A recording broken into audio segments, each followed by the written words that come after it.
Assalamualaikum warahmatullahi wabarakatuh.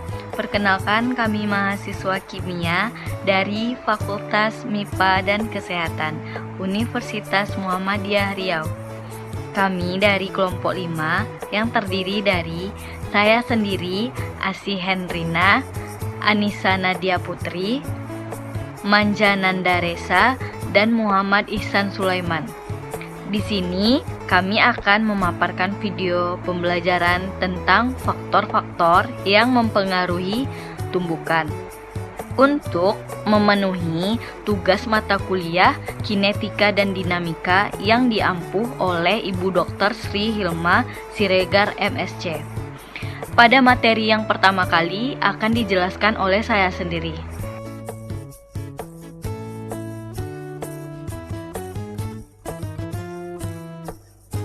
Hai teman-teman, di sini saya yang menjelaskan pertama kali pada materi faktor-faktor yang mempengaruhi tumbukan. Faktor-faktor yang mempengaruhi tumbukan yang pertama yaitu konsentrasi. Di sini kami menampilkan gambar. Dari gambar bisa kita simpulkan bahwa konsentrasi reaktan berhubungan erat dengan jumlah partikel zat yang terlibat dalam tumbukan. Jika jumlah reaktan bertambah banyak, maka akan semakin banyak jumlah partikel-partikel yang bertumbukan. Oleh karena itu, akan semakin dekat jarak antar partikel, sehingga jumlah tumbukan efektif juga akan meningkat. Nah, artinya laju suatu reaksi mengalami peningkatan. Demikian sebaliknya, laju reaksi akan menurun jika konsentrasi berkurang, karena akan sedikit terjadi tumbukan. Nah, untuk penjelasan yang kedua akan dijelasin oleh Anissa Nadia Putri. Kepada Anissa kita persilahkan. Terima kasih kepada Asih Hendrina. Baiklah, di sini saya akan melanjutkan penjelasan yang telah disampaikan oleh Asih. Faktor kedua yaitu laju reaksi dipengaruhi oleh luas permukaan berdasarkan teori tumbukan. Semakin halus bentuk suatu zat untuk massa yang sama, maka akan mengakibatkan semakin luas pula permukaan zat tersebut. Menurut teori tumbukan, semakin luas permukaan partikel, maka semakin besar juga kemungkinan terjadinya tumbukan antar partikel. Hal tersebut dapat diilustrasikan pada gambar berikut ini. Gambar di atas memberikan informasi bahwa serbuk Fe bereaksi lebih cepat jika dibandingkan dengan batang Fe.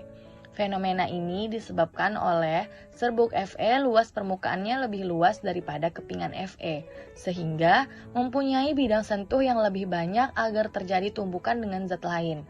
Hal ini berakibat akan lebih cepat laju reaksi zat berbentuk serbuk jika dibandingkan dengan zat yang berbentuk kepingan. Selanjutnya akan dijelaskan oleh Manja Nandaresa. Kepada Manja dipersilahkan. Terima kasih kepada Anissa Nadia Putri. Baiklah, di sini saya akan melanjutkan penjelasan yang telah disampaikan oleh Anissa. Faktor yang ketiga yaitu laju reaksi dipengaruhi oleh temperatur berdasarkan teori tumbukan. Gambar berikut merupakan ilustrasi pengaruh temperatur terhadap laju reaksi yang berhubungan dengan energi kinetik partikel adalah sebagai berikut. Dari gambar di atas dapat diperoleh informasi bahwa pada temperatur tinggi, lebih banyak jumlah partikel yang bertumbukan dibandingkan pada temperatur rendah. Penyebab dari hal ini karena pada temperatur tinggi, energi kinetik partikel akan lebih besar dan sebagai akibatnya, jumlah tumbukan semakin banyak sehingga laju reaksi akan meningkat.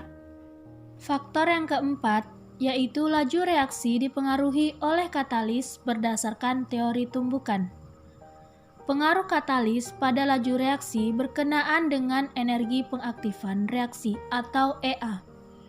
Energi aktivasi yang semakin rendah akan menyebabkan lebih banyak partikel yang memiliki energi kinetik yang cukup untuk mengatasi rendahnya halangan. Energi aktivasi ini mengakibatkan jumlah tumbukan efektif akan bertambah banyak, sehingga laju reaksi juga meningkat. zat yang berfungsi untuk mempercepat laju reaksi disebut katalisator, sedangkan zat yang berfungsi untuk memperlambat laju reaksi secara umum disebut inhibitor.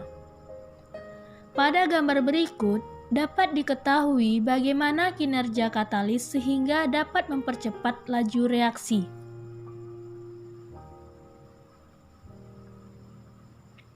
Dari gambar di atas, dapat diketahui proses reaksi tanpa menggunakan katalis digambarkan dengan satu kurva yang tinggi, sedangkan proses reaksi yang menggunakan katalis menjadi kurva dengan dua puncak yang rendah. Akibatnya, energi aktivasi pada reaksi yang menggunakan katalis lebih rendah daripada energi aktivasi pada reaksi tanpa menggunakan katalis. Artinya, secara keseluruhan, katalis dapat menurunkan energi aktivasi dengan cara mengubah jalannya reaksi atau mekanisme reaksi sehingga reaksi lebih cepat terjadi. Adapun hubungan antara katalis dengan energi pengaktifan terlihat pada gambar di bawah ini. Pemberian katalis pada sistem reaksi akan memunculkan tambahan tahap-tahap reaksi yang memberikan jalan alternatif lain dengan energi aktivasi atau EA lebih rendah. Agar tumbukan partikel menghasilkan reaksi, maka partikel harus mempunyai energi minimal sebesar energi aktivasi atau EA. Tahap pengikatan katalis dan tahap pelepasan katalis pada akhir reaksi merupakan tahap-tahap reaksi tambahan. Katalis hanya dapat berfungsi untuk suatu reaksi tertentu, sehingga katalis dikatakan bersifat spesifik. Baiklah, hanya itu saja yang dapat saya sampaikan. Selebihnya saya kembalikan kepada moderator, yaitu Asih Hendrina.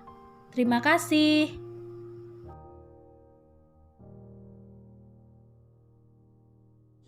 Atas penyampaian materi dari kawan kami Manjananda Resa, maka berakhir pula hasil presentasi dari kelompok kami. Terima kasih atas perhatian dari kawan-kawan. Semoga bermanfaat apa yang telah kami sampaikan. Bila kami ada kesalahan, kami mohon maaf. Kami akhiri dengan Assalamualaikum warahmatullahi wabarakatuh.